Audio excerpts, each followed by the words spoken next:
Hello and welcome to the launch of Opera Road Trip, OperaVision's new 2-year podcast series within the framework of Opera Europa's Next Generation platform. My name is Sebastian Schwarz, I'm an opera manager, and I will be your host for this journey. During the previous 24 episodes, my colleague Nina Brazier gave you an in-depth look into the workings of 4 young artist programs across Europe. You got to know young singers of many different voice types, backgrounds and nationalities. You heard about their hopes and challenges, attended workshops and masterclasses with them.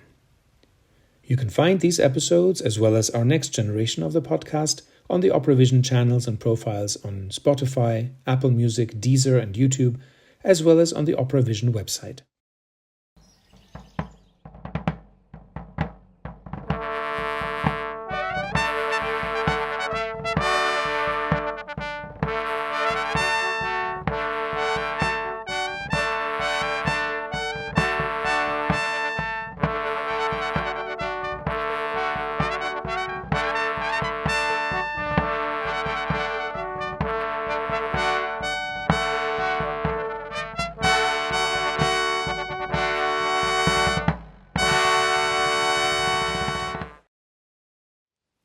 Opera is one of Europe's most quintessential art forms. From its birth in Italy, it swiftly embraced the stories, histories, legends, and musical idioms of every corner of the continent. From Mediterranean passion and French courtly splendor to German and Nordic romanticism, from Slavic folklore to English drama. This rich cross-pollination of cultures and styles carried opera far beyond Europe's borders, until it has now been performed on every continent. Yes, even Antarctica. Constant reinvention and adaptation, from Baroque to the operas currently being written for tomorrow, made it a true success story of the creative industries, sustaining the livelihood of tens of thousands of artists, musicians, technicians, designers, and master craftspeople whose combined skills make it as collaborative as it is enduring. Over the next 2 years, I invite you to join me on a journey through the 17 countries that currently partner with OperaVision. Some are home to world-famous operatic traditions, while others have a less widely known, but equally compelling history with the art form.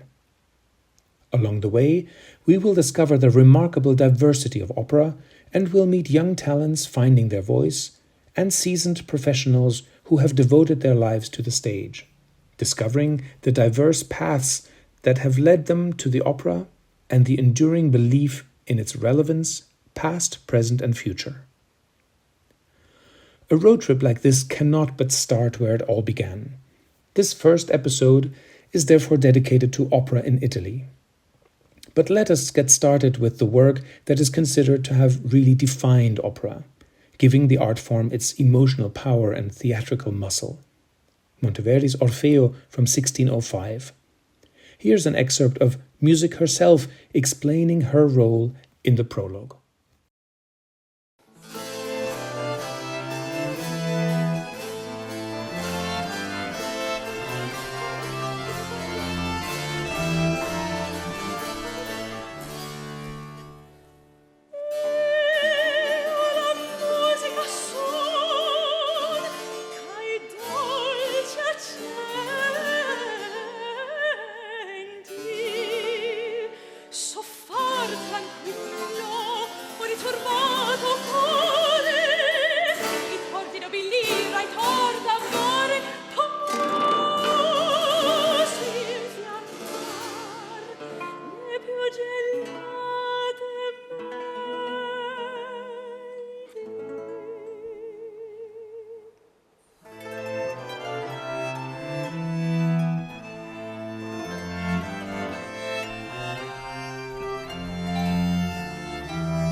Born in the aristocratic salons of late Renaissance Florence, opera emerged as an intellectual and artistic experiment among poets, musicians, and philosophers to revive the ideals of ancient Greek drama.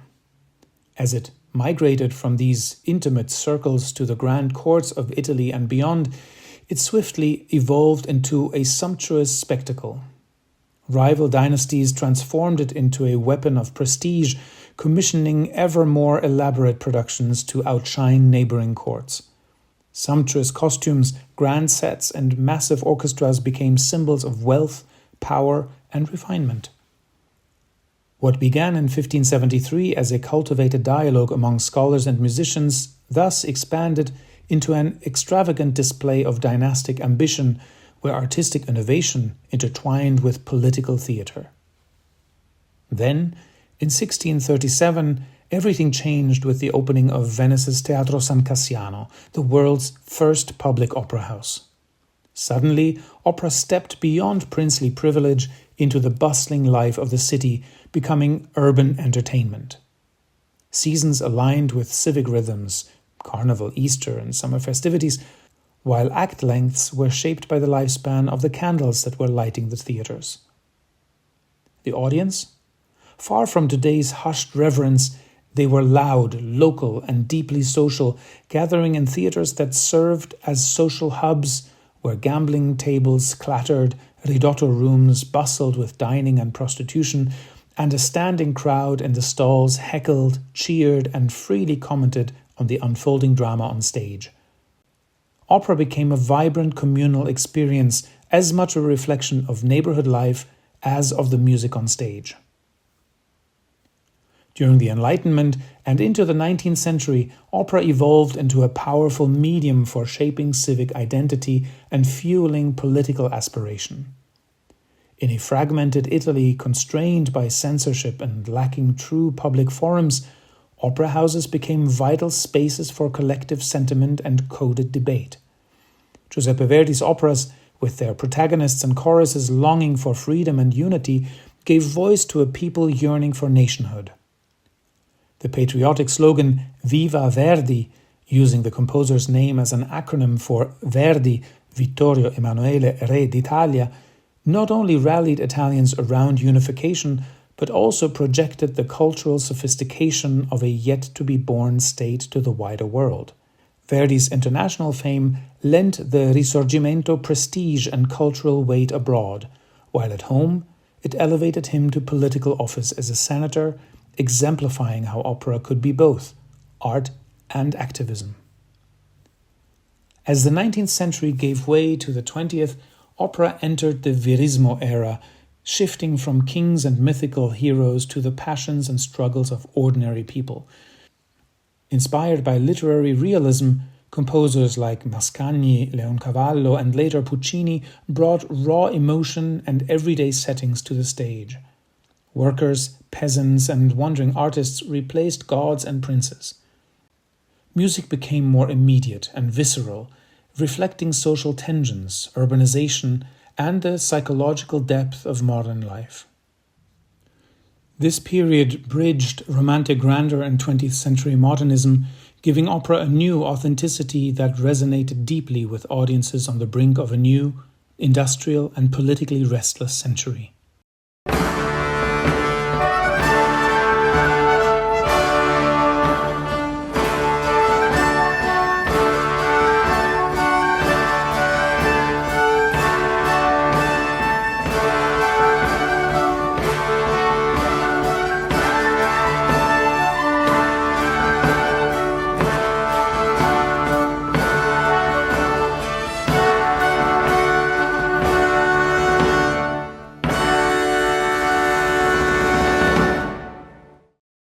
I'm grateful to my three guests who agreed to shed a light on their different perspectives of what it means and how it works to be creating opera in Italy today.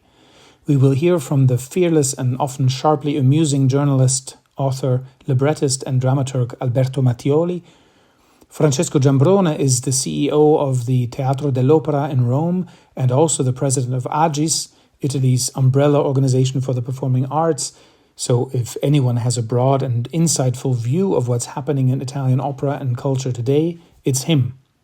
But before they help us to dive further into understanding the history and current state of opera in Italy, let's start with the one practicing musician I asked to join me today.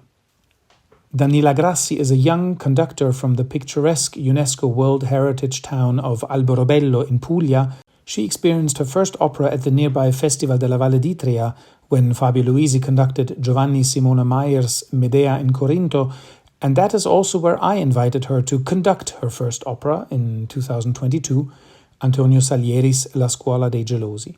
I wanted to hear about her perspective, about the challenges of breaking through in a complex cultural system, and how she navigates the, especially in Italy, still male-dominated world of conducting. Danila, how did you come to opera? So my first step in the musical world were as cellist. And it took a while to achieve this love for opera, because in the environment in which I was studying, there was this kind of prejudice that the symphonic music is at some level higher, than the opera language. And so for me, the opera didn't have such a great appeal at the beginning. But then when I get to the postgraduate course and I met my teacher, that is Marcello Bufalini, it's my mentor, I remember exactly the bar, actually, in which I realized that opera was a very deep language. And it was in the first duet of Tosca, Mario, Mario, Mario. And there is a moment in which Tosca is singing... E luna piena, e il notturno effluvio floreal, inebria il cor, pam pam pam pam pam pam. And there is this arpeggio. It's a clarinet arpeggio. And I remember my teacher said to me, in this moment, do you know what Tosca is singing? Do you know the meaning of the words? And I say, yes. She's singing that there is a full moon night and the scent of the flower is inebriating the heart. Yes, he said. And can you hear that the clarinet is showing you this, pum, pum, pum, pum, pum, pum, this inebriation, because the truth is in the orchestra. And in that moment, I realized, wow, so the orchestra doesn't have just a subordinate role in the opera. It's the truth of the opera. And I thought, I want to know about this word.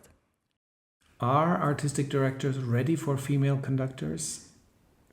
In Italy? Elsewhere? Are orchestras ready for female conductors? We live in a world where there are many female conductors now, right? Are we ready? Okay, so let's say that you're right. We live in a world in which we have a lot of female conductors.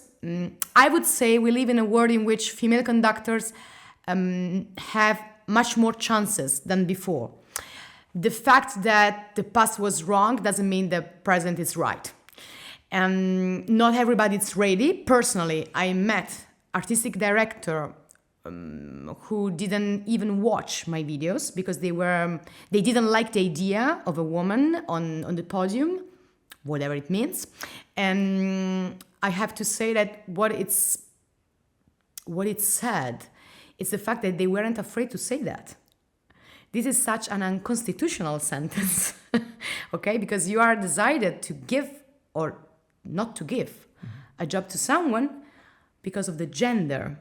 So I have to think that if you say something like that, you are not afraid to say something like that, it's because socially it's still tolerated. Mm-hmm. But yes, to be honest, of course, the world has changed. But I think the path is still very, very long. And of course, we will get to the point, to the day, to the time when we won't even talk about it anymore. Yeah, but this is okay. Somewhere this is not a subject. I have to say, when I worked in Germany, for example, the fact that I was a female wasn't a subject. I was just a conductor. It's not in Italy. It's not the same. I mean, you cannot avoid to face the fact that your gender is a subject, in a positive way and also in the negative way. I took some jobs because I was a female conductor. Let's face this, and I didn't get some jobs because I was a female conductor. Also, if you read the press, you can read sentences like, oh, she was the first woman conducting there, the third woman conducting there. So it's like they are counting us, like we are pandas in a zoo, and you start feeling like one. You start like, okay, so I am a weird animal, whatever. whatever, you will receive calls and you will hear, oh, Danila, there is this orchestra, they need a woman. Oh, this theater wants a woman. I would suggest put this feeling aside, because you will feel humiliated by this, of course, because you feel like they are choosing you for the wrong reasons. They are choosing you for the gender, not for your skills. Okay, whatever. Put these feelings aside. Take the chance and prove that the subject is the competence, is not the gender.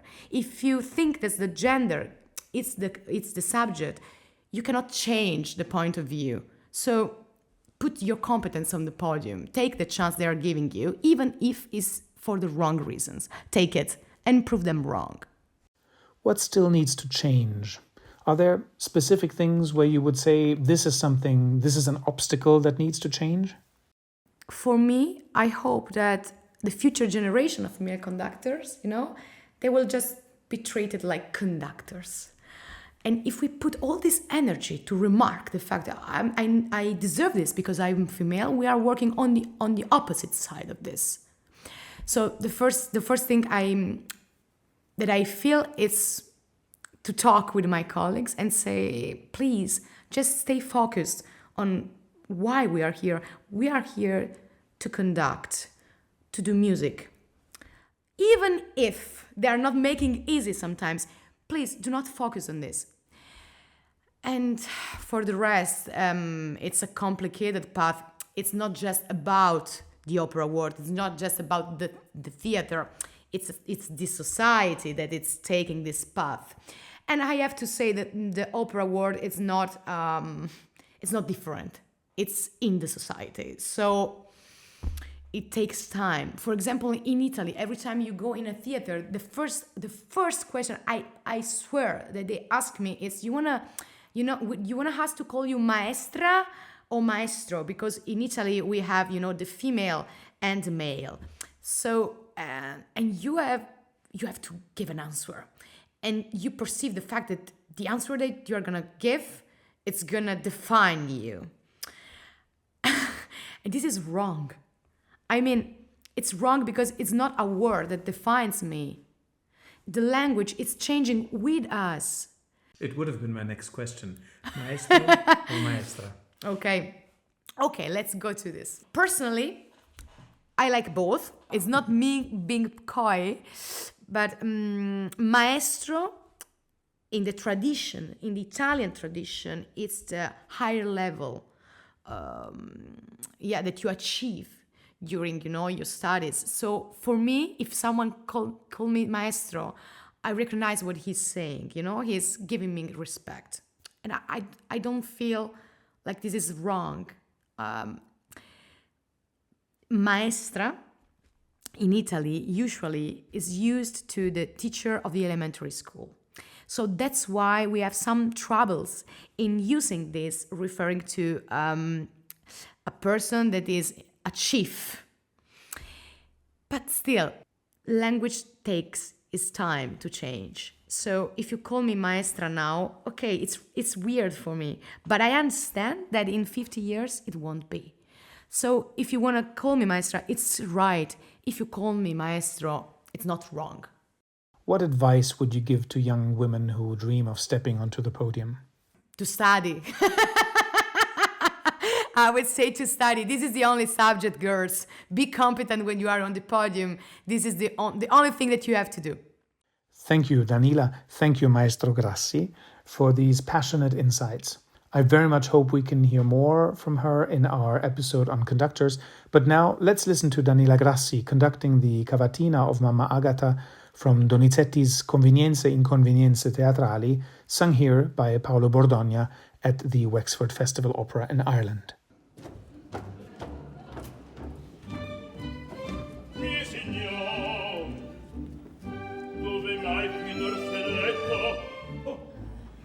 E non può venir la mamma a trovare la sua figlia, quintessenza di bontà.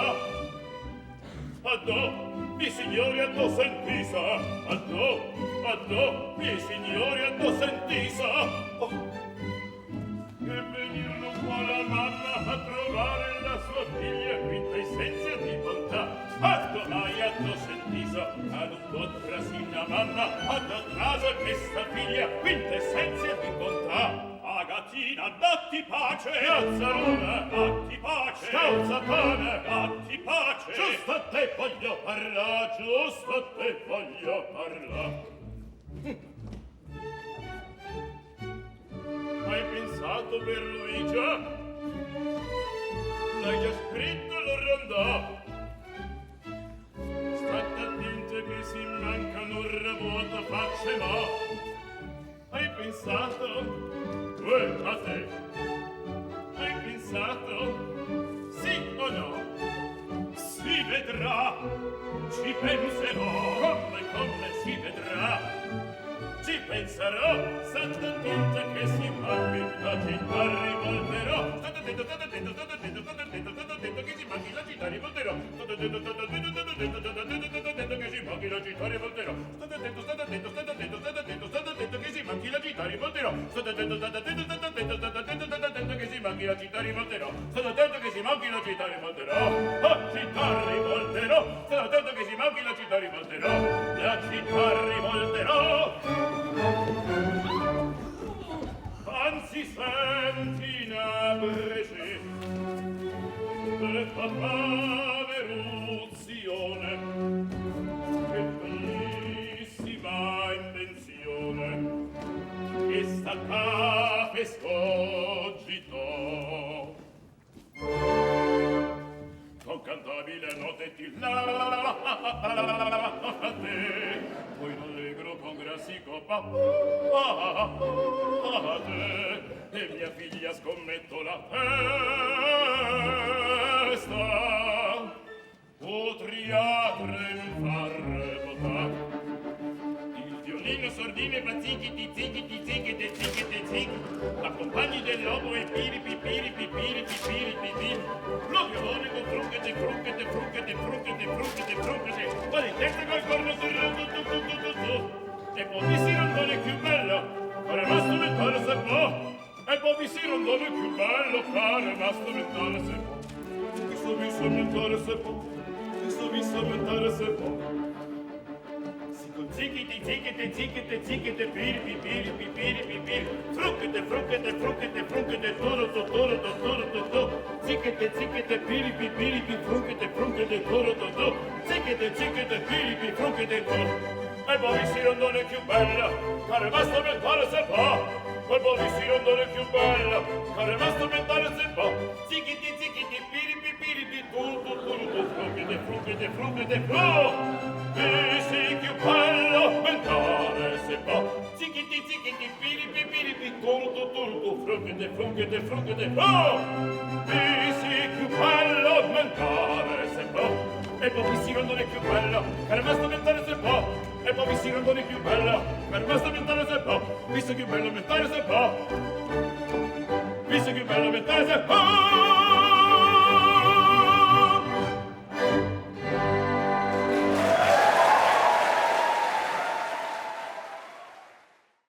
Let's move on to our next guest, Alberto Mattioli. As someone who has experienced opera all over the world, how would you describe the current state of opera in Italy? Io credo che l'opera in Italia sia I believe that opera in Italy is a phenomenon in deep crisis, which is rather paradoxical because this is the country that invented opera, exported it around the world, and now finds itself in the curious situation where its language, Italian, survives internationally not primarily because of our literature, important as it is, but above all through opera librettos. So the most heard Italian in the world is that of Busanello, Monteverdi, Metastasio, Da Ponte, Felice Romani, Giacosa and Illica, and so on. Yet, it is far behind culturally, not only in how it produces opera, but in how it experiences it. This, perhaps, is an essential premise for our foreign listeners. Opera in Italy, as Gramsci said, was truly a national popular phenomenon. Elsewhere, opera has been essentially an elite entertainment reserved for the culturally privileged. I'm from Modena in Emilia, a city with a long operatic tradition, an incubator of voices. Luciano Pavarotti, Mirella Freni to name just two. When I was young, up in the gallery of my city theater, I was surrounded by very, very naive audiences. People who barely spoke Italian, who mostly spoke dialect. And yet, they knew the libretti of Verdi and Puccini by heart, and they understood that improbable Italian. It's almost unique in the history of world theater.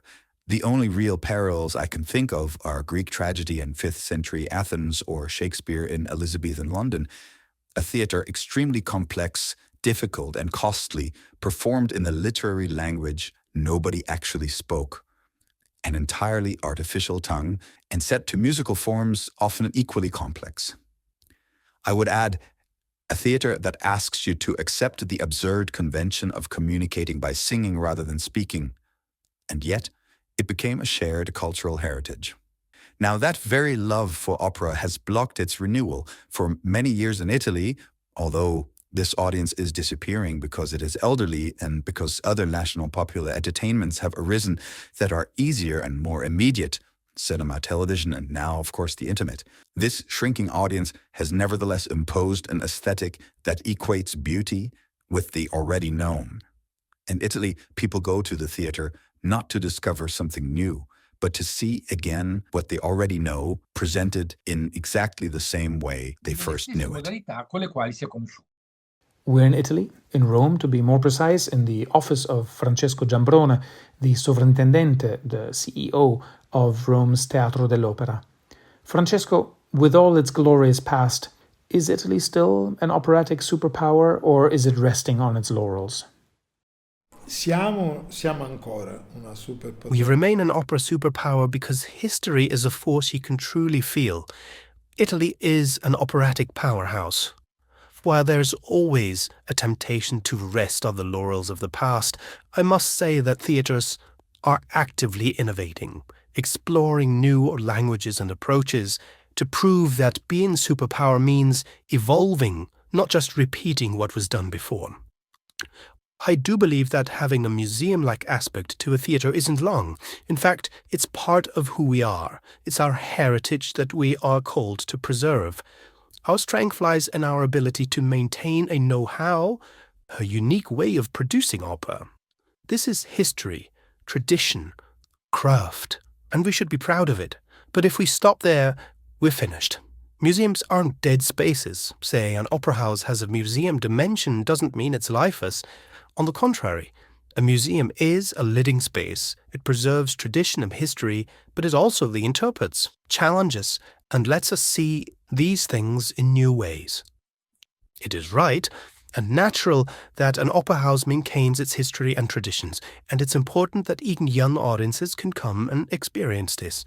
Take this theatre, for example, the Rome Opera House. This year marked the 125th anniversary of Tosca. On January 14th, 1900, this theatre hosted the world premiere of Tosca. Puccini himself was in the audience. What did he see? Well, you can still see it here today. Almost every year we revisit this heritage. On January 14th, 2025, after 125 years, we restaged that very same Tosca with the original designs for sets and costumes by Adolf Hohenstein, beautifully constructed by a craftsman, and staged by Avicento Dalili. This was done alongside an exhibition dedicated to this production. Is it a museum? It is a museum. È museo? È museo. Let's listen to an excerpt from this anniversary Tosca, here with Roberto Frontali singing the Te Deum from Act 1.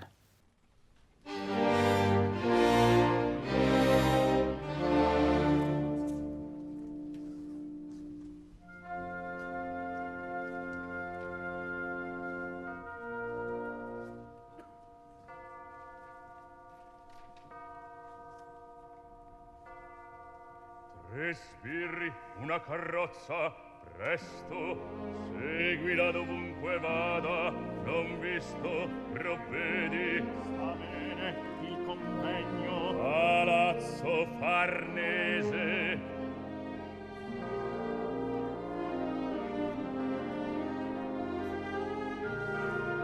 Ah, Tosca. Nel tuo cuore s'annida Scarpia.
d'amor. Un'altra palestra, l'altra fra le mie braccia.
Alberto, do you share this view? Is it this craftsmanship, this technical know-how that Francesco mentioned that sets Italian opera productions apart? Ma intanto credo che I believe l'Italia- Italy still holds a remarkable artisanal quality in opera production. Things like ateliers, skilled craftsmen, theater painters, sculptors, and seamstresses. I travel a lot, including abroad, and many see me as somewhat of an outsider because, unlike most of my Italian colleagues and opera friends, I don't believe Italy is currently a world leader in opera. However, I must say, on average, Italian opera productions have a visual quality that often surpasses what you see abroad.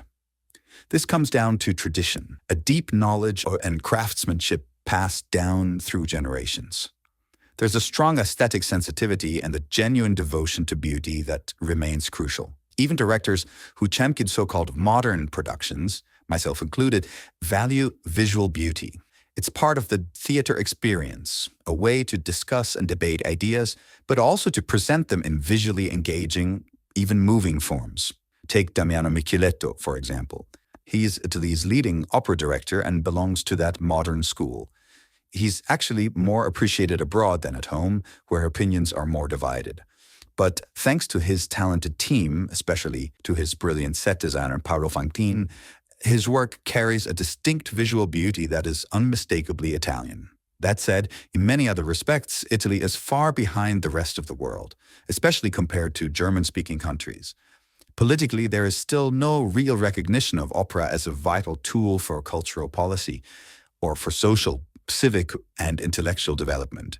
Opera is often dismissed as an expensive hobby for elderly ladies and fur collars, when in reality, it is a powerful means to interpret contemporary life, a key part of today's intellectual culture. Vita intellettuale di oggi.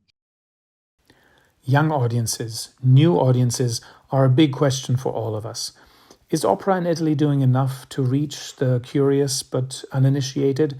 If we think of how politically involved people got through opera in the 1800s, to make it that urgent and relevant again today, can that happen, or what would need to happen? Il problema non è tanto The issue isn't just attracting new audiences to opera. It's about making opera an essential part of contemporary life. In Italy, the common belief is what's beautiful is what's already familiar.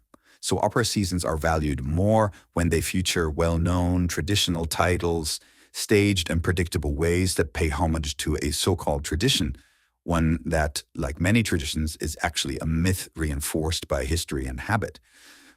To change opera from a relic of the past, we need to connect it to the present. We have to break the cycle where we only see opera as a dusty artifact, like a mummy of Verdi or Rossini taken out occasionally for admiration. Instead, opera must speak to today's world, revealing urgent and relevant themes and become a space for discussion about society, laws, morals, and culture. When traditionalists blame the lack of young audiences not being taught in schools, they're partly right. It is shocking that Italian teenagers can be expected to know about the Peloponnesian War or Virgil, but not Monteverdi or Verdi. But it's also true that when opera was a national popular phenomenon, audiences were far less educated. And yet, they still connected deeply because the stories spoke to their lives and struggles. This brings us to two key points. First, we must renew the repertoire by embracing contemporary creativity. A great example is the recent success of Fidide's The Name of the Rose at La Scala, 5 sold-out performances of a challenging new opera, thanks to both its quality and its popular source material. After all, Verdi himself adapted popular stories like The Lady of the Camines into his operas. Second, we need to rethink staging. Presenting a Faviata and Crimamines without questioning what it means today misses the point. Slowly, despite resistance and critics who don't do their job explaining this to the public, I see progress. So I'm not pessimistic. I worry because opera risks becoming a museum piece, a niche phenomenon, but I also see important signs of renewal in the repertoire and in how opera is presented, and that gives me hope. Sia del repertorio sia del modo di presentarlo. Francesco, what have you found to be working? La cosa che più io vedo funzionare What I è see really working comes down to two things. First, language, the language of the stage. A fresh, innovative stage language can create a real connection with the audience. It makes the word feel close, understandable, without requiring some special set of skills you think you might not have. Many years ago, together with Florence, Madrid and Barcelona, I asked Graham Vick to stage a Rigoletto. At the time, his production was very innovative. The most beautiful memory I have is this. I thought it might cause a scandal. But one of our subscribers in Palermo, a 90-year-old opera lover who had seen Rigoletto more than 50 times in her life, came to me afterwards and said, "With Graham Vick's Rigoletto, I finally understood the plot." That's something I will never forget. For 90 years, this passionate opera-goer have never really understood the story, and a non-traditional staging made it clear to her. That's the power of language. The second thing is making people feel that theatres belong to everyone. They are not closed-off spaces. The dress code doesn't matter. Come however you like, wear a tuxedo, wear shorts, I don't care. Just come with an open heart and an open mind and enjoy the performance. The barriers aren't only about ticket prices, although that is one barrier. The real obstacles are cultural and psychological. We need to break those down so we can get as close as possible to an ideal world where nobody says, "Oh, the Rome Opera, that place isn't for me." Ma quel posto non è per me. Your new production of Handel's oratorio La Risurrezione is an example of just such a staging that made the work feel closer to us today, that helped the audience connect with the emotions around the death of our loved ones. Let's share with our listeners Cleofe's aria Vedo il ciel, sung here by Teresa Iervolino.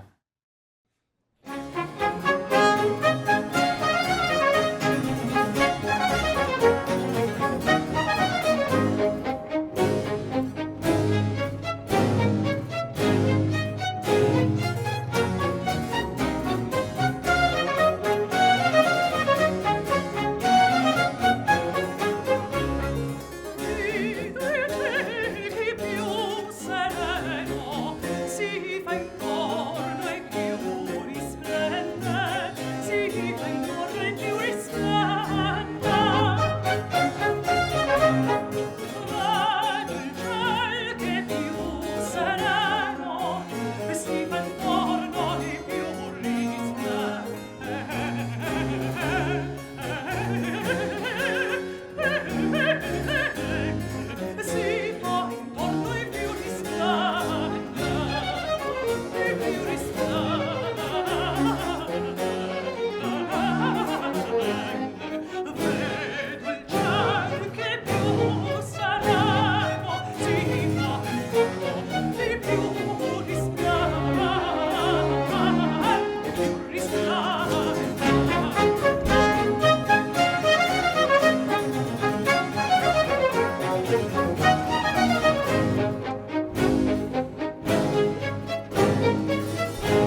Opera in Italy is deeply entwined with politics, always has been, perhaps more than in most countries.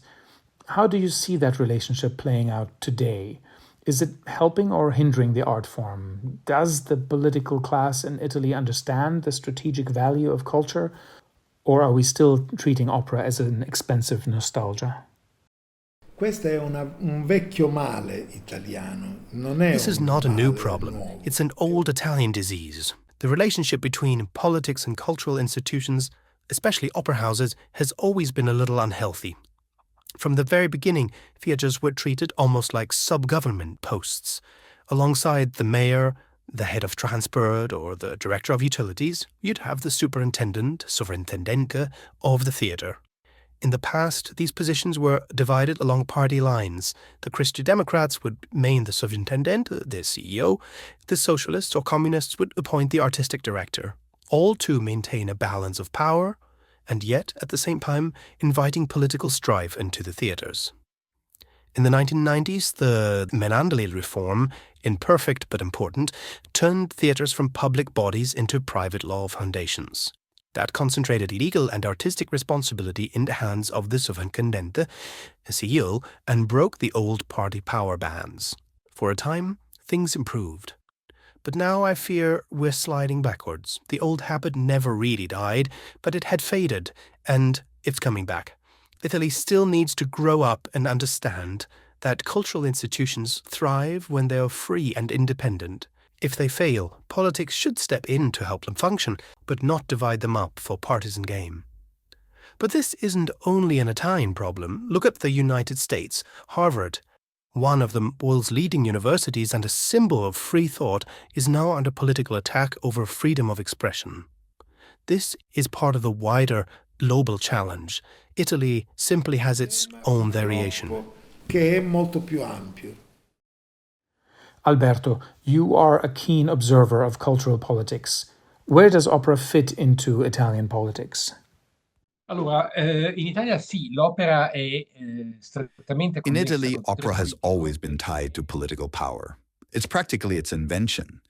The first recognized opera, Euridice by Peri and Caccini, was performed in 1600 at Florence's Palazzo Pitti for the state wedding of Henry IV of France and Marie de' Medici, daughter of the Grand Duke of Tuscany. Even earlier, in 1598, was Daphne by Peri and Corsi. But from the start, opera carried the weight of this aristocratic courtly birth, which helps explain why it has always been an unprofitable art form. For over 4 centuries, one thing has remained true. Without public subsidy, opera doesn't happen.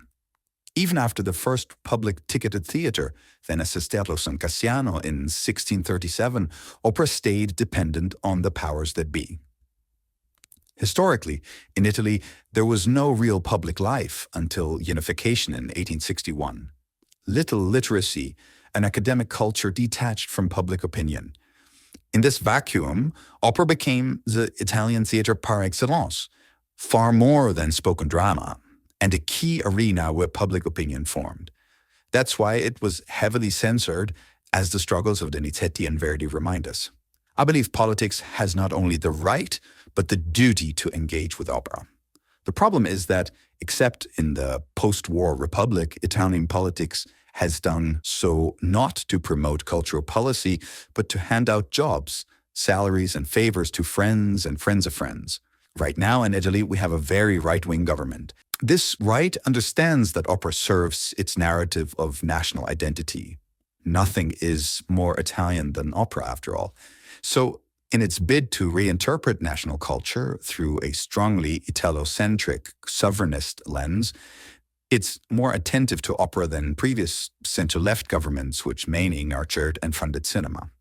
The problem is that, lacking a capable cultural leadership, this government can't turn that interest into real cultural policy. Its idea of cultural policy is simply to place loyal people for ideological affinity or political patronage at the head of cultural institutions, including opera houses. That's not policy, that's running an employment office. The result is no real opera-based cultural strategy, no innovation. This weakness stems from decades in which the right was excluded from political, cultural, and media power. It has emerged with a serious shortage of qualified personnel, so appointments are marked not only by political bias, but by the frequent inadequacy of the people chosen. It's a pity. Post-war democratic Italy has never had a true cultural policy. If we wanted one, opera could be a powerful tool, not only for affirming national identity, but also for cultural diplomacy. After all, if Italian is still spoken abroad, it's not thanks to our literature, but to our opera librettos.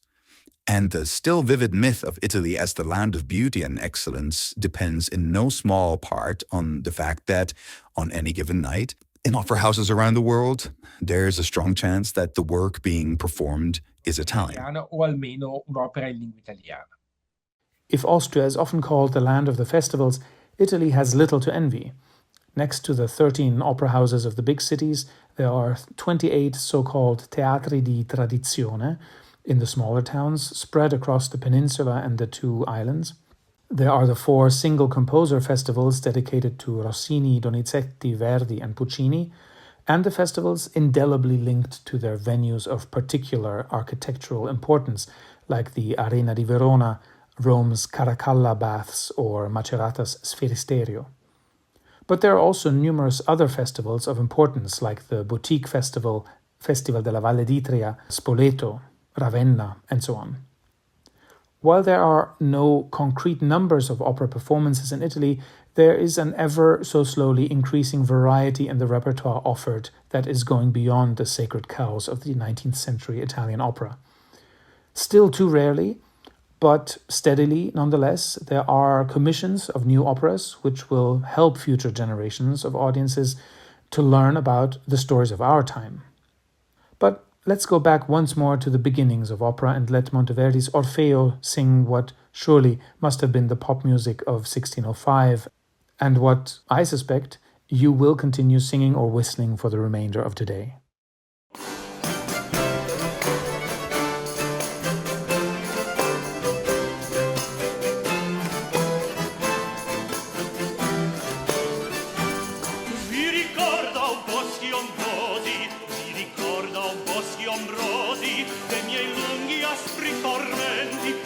Sassi ai miei lamenti rispondean fatti pietosi. Vi ricorda boschi ombrosi, vi ricorda boschi ombrosi.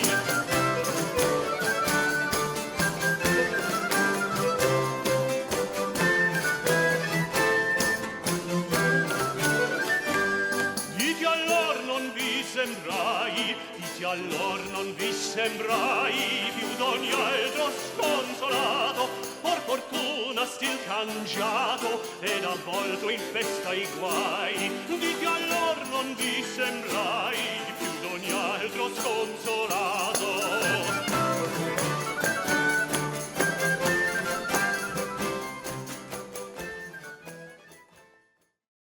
Still so much to say, so many composers to mention and stories to tell, but we have to come to an end for today. Francesco, any final message that you want to leave with our listeners? Ne mando due. Uno. I have 2 messages. The first is for you, the audience listening now. Opera houses are extraordinary places. Each evening they tell a story. And that story isn't just for that night. It speaks to all of us every day. You walk in alone and you become part of a community, sharing something unique. The hall itself becomes a place of belonging, and the story changes you. Trust me, it does. Come to the opera. You'll find emotion, reflection, and thought. The words you hear, they can make us not as better spectators, but better people. Opera's for everyone. Don't think it isn't for you. My second message is for those who work in this field. Myself first, my Italian colleagues, my colleagues abroad. Let's be more truly European. Let's network, collaborate, build together. Not just individual projects, but a shared vision for the future. Because together we are stronger. If Europe has a weakness, it's that it was built on budgets, not ideals. On money, not shared dreams. Perhaps part of that is our fault for not bringing our own vision forward. We have the tools, we have the sensitivity, but we're too trapped by numbers. Numbers are a tool, not a goal. A balanced budget doesn't make a theatre healthy if it's half empty or often closed. True health is financial stability and a full, vibrant theatre, open to the public every day. Let's free ourselves from the tyranny of numbers and bring back bold ideas, creative projects, and a vision that can shape cultural policy in Italy and across la Europe. schiavitù dei numeri. And Alberto, any final wishes? Io penso che l'opera necessiti di... I think opera needs irony, because it is, after all, a crazy show made by crazy people for other crazy people. Wasn't it George Bernard Shaw, speaking about golf, though, who said, to appreciate opera, you don't have to be mad, but it helps. It's a kind of show that brings out the excessive, showy, over-the-top side in each of us. And that's why it needs to be tempered with irony. Recently, I wrote a libretto, my fifth libretto, a meta-opera, an opera about opera, commissioned by the Italian Ministry of Foreign Affairs for a chamber work to tour Italian cultural institutes around the world. In it, I finally fulfilled my wish to write an opera libretto made almost entirely of quotes from other opera librettos woven together. One of the few original lines in it was, "Opera is a marvelous falsehood that always tells the truth." That is, theater is truly the place where everything is fake but nothing is false, where we tell up something that doesn't exist, which paradoxically becomes truer than reality. And in that paradox lies the deep love we feel for this kind of performance. And it's in that paradox that irony must spark, because we must be aware, as Leoncavallo warns his audience in the prologue to I Pagliacci, that those tears we shed are fate, but equally aware that they tell us something true, something that touches each of us. So irony, fun, and play are, in my opinion, not just useful, but essential for really entering the world of musical theater. After all, if you think about it, it's a form of entertainment that was born practically alongside its parody. Benedetto Marcello's famous pamphlet, Il Teatro alla Moda, came when opera was just over a century old, 1720, and already it was being mocked. And think how many operas about opera there are. It's an endless list. So beware, I distrust opera lovers who can't laugh at opera. As for the future of Italian theaters, I hope they can return to what they have historically been, the center of life in Italy. Not only musical, but social, worldly, civic, and political life. And this can be achieved in one only way, by stopping treating opera as a relic of our fathers and starting to think of it as a treasure we must recommend to our children, proposing it to them in a way they find engaging. That's all. It's very difficult, but it can be done. È molto difficile, ma si può fare. I thank today's guests, Danila Grassi, Francesco Giambrone, and Alberto Mattioli, for so generously sharing their insights. And I thank Evan Porter and Declan Joyce for lending their English language to my Italian guests. I hope you will join me again for our next episode, when I will take you to Ukraine, and when we will hear about Ukrainian operas and stories, and about how the Ukrainian artists and opera houses are faring today. I must not forget to invite you to also have a look at the interesting contributions from opera houses across Europe made available to you on operavision.eu.